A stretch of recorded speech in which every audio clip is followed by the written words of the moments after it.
Tidak hanya dibuat dari batu atau semen, cobek yang biasa digunakan untuk menghaluskan aneka bumbu dapur juga lazim dibuat dari tanah liat.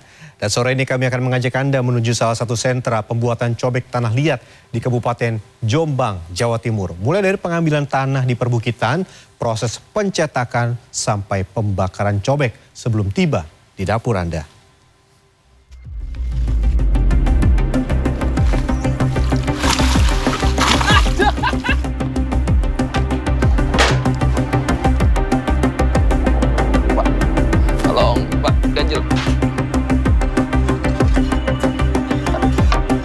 Waktu pembakaran itu orang sini pernah terbakar kepalanya itu masuk tunggu pembakaran itu pernah 1 kali itu orangnya.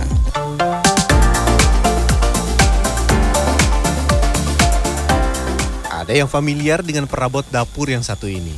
Buat yang gemar memasak, cobek biasanya digunakan untuk menghaluskan aneka bumbu dapur. Dan seiring perkembangannya, cobek tanah liat juga menjadi wadah untuk menyajikan makanan sampai alat untuk memasak. Sambal cobek bakar. Kalau cobek kan juga untuk menahan lebih lama rasa panasnya gitu. Favorit saya ini nih, udang goreng yang berpadu dengan pedasnya sambal bawang yang dimasak langsung di atas cobek. Selamat datang di segmen Sehari Menjadi. Yang unik di sini bukan makanannya atau sambalnya, tapi pakai cobek. Emang ya, kalau inovasi kuliner itu selalu akan ada. Biasanya cobek buat ngulek, sekarang dipakai untuk masak. Kita makan dulu, baru kita akan bikin cobeknya. Saya pengen tahu nih, seenak apa?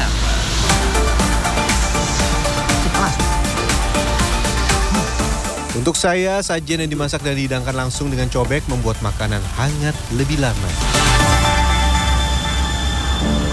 Icip-icip sudah, sekarang kita akan bikin cobeknya. Let's go! Desa Kademangan Jombang adalah salah satu sentra pembuatan cobek yang ada di Jawa Timur. Terdapat 20 kelompok perajin cobek yang telah eksis sejak 1970-an. Di era modern, selain dengan cara manual, pembuatan cobek juga memakai alat pres untuk mempercepat proses produksi. Sebelum membuat cobek, kami terlebih dahulu mengambil tanah yang ada di sekitar wilayah desa. Warga setempat menyebut lokasi ini dengan nama Bukit Gedangan. Namun kami tidak mengambil tanah dengan alat berat, melainkan hanya menggunakan cangkul. Tanah di perbukitan ini sebagian besar diantaranya mengandung kerikil dan batuan. Warga menyebut tanah di tempat ini dengan sebutan tanah kasar. Lewat mana iki? Miring semua iki.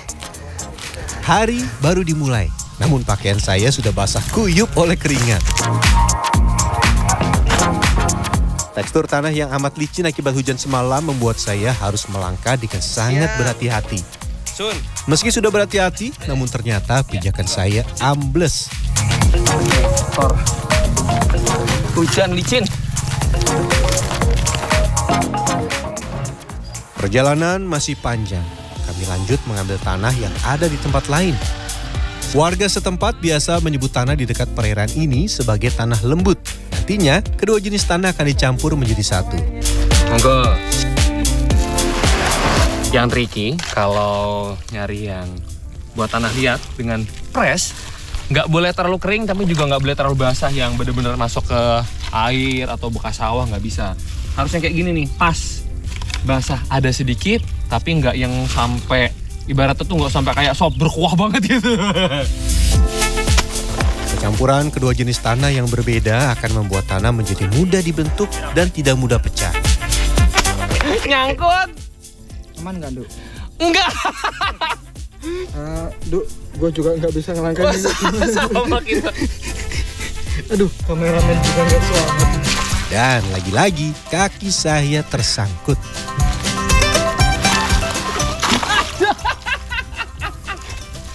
Aduh. Hati-hati jatuh, Duk. Udah. Ganti ya, Mas. Gak kuat jangan. Aduh. Ya. Blas, Mas. Aduh. Kuat insya Allah. Mas tolong tarikin.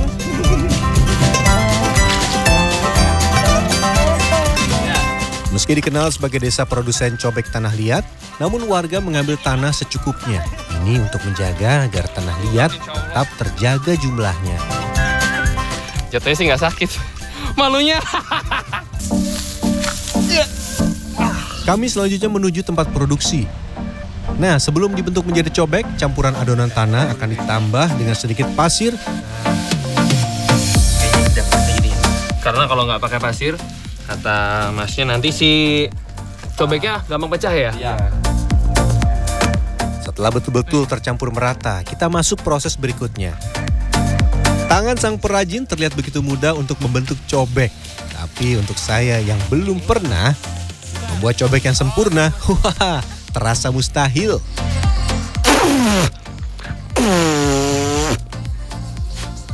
Pahit. Pahit, Budi. Pahit. Biasanya satu cobek manual selesai dalam waktu 15 menit.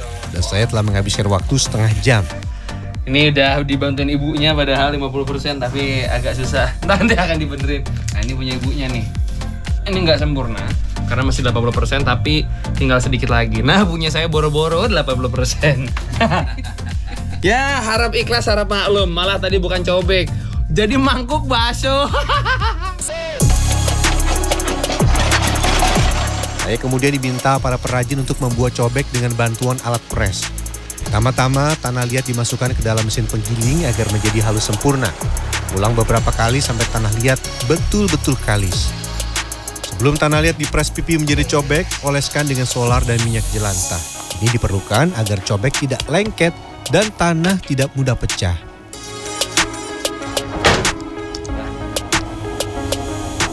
Kekencangan, takut rusak mesin orang. Yang ini? Ya, betul. Oh, yang ini. Ya.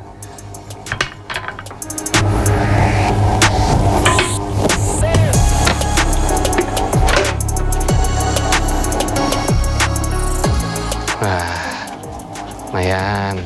Kalau ada alat presan jauh lebih mudah, lebih cepat dibanding yang manual. Tapi kalau yang presan seperti ini, kendalanya dia itu nggak bisa dipesan sesuai dengan bentuk yang di request lah dalam tanda kutip ya Pak. Udah ada standarnya. Tapi kalau yang dibuat manual, mau dibentuk ukuran berapa, mau yang jumbo, mau yang kecil bisa.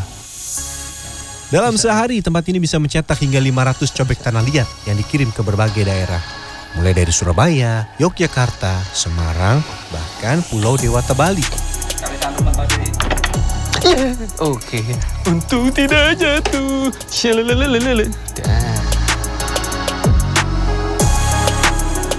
Setelah selesai dicetak, cobek akan diangin-anginkan selama beberapa hari.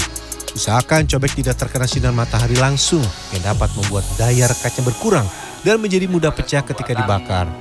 Setelah beberapa hari, cobek akan masuk tahap finishing.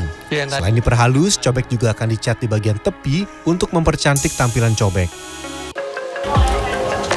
Buat juga guratan di bagian tengah cobek. Nah, kalau yang bertanya kenapa dibikin ada gerut-gerut begini, jadi kalau lagi bikin sambal atau lagi buat apa buat nguleknya ya, lebih cepat hancur. Kalau licin doang agak kurang fungsional, cuma bisa buat wadah makan. Terakhir, warnai tepian cobek. Lagi-lagi terlihat mudah namun sulit ketika dilakukan. Mayan. Oh, pakai kuku. Tipsnya gitu. Ya kira-kira begitulah. Cobek akan kembali diangin-anginkan selama beberapa hari. Berapa hari dijemur? Ya mungkin kalau cuaca mendukung ya 1 sampai 2 hari udah 1 sampai 2 hari ya. Baru selesai dibakar ya. Ya. Kalau cuaca mendukung. Kalau langsung dibakar, letak, tidak bisa dipakai. Jadi harus sabar. Kita lanjut yang lain dulu. Setiap akhir pekan, ribuan gerabah ini akan masuk ke dalam tungku pembakaran. Buat juga rongga antar cobek agar cobek bisa matang secara merata. Gak biasa nih. Kenceng. Tungku pembakaran ini memiliki kapasitas sampai 2.500 cobek. Asapnya kurang bersahabat. Emang ikuti saya loh asapnya ini loh. Iya, bapaknya nggak diikutin, saya diikutin sama asapnya ini.